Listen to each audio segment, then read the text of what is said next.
Praise the lord. మిమ్మల్ని బట్టే కదా అన్ని జనుల మధ్య నా నామం దూషింపబడుచున్నదని దేవుని వాక్యం సెలవిస్తుందండి.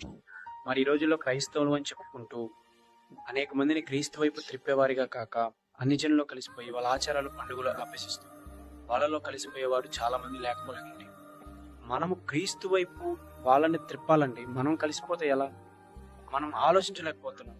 మనం చేసే పని క్రీస్తుని మహిమపరుస్తుందా, క్రీస్తుకు ప్రీతికరంగా మనం చేస్తున్నామా, లేకపోతే క్రీస్తుకు అవమానం తెస్తున్నామా అని మనం గమనించలేకపోతాం. ఎందుకంటే ఈ యుగ సంబంధమైనటువంటి దేవత విశ్వాసులైన వారి మనోనేత్రములకు గుడితనం కలుగు చేస్తుంది. మనం ఆలోచించలేనటువంటి పరిస్థితుల్లో మనం ఉన్నాం. ఒకటి గుర్తుపెట్టుకోండి, రోమన్ సామ్రాజ్యం క్రైస్తవ్య ముసుగులో నేర్పినటువంటి పండుగల నుండి ఆచారాల నుండి బయటికి రమ్మని దేవుని వాక్యం చెప్తుందండి.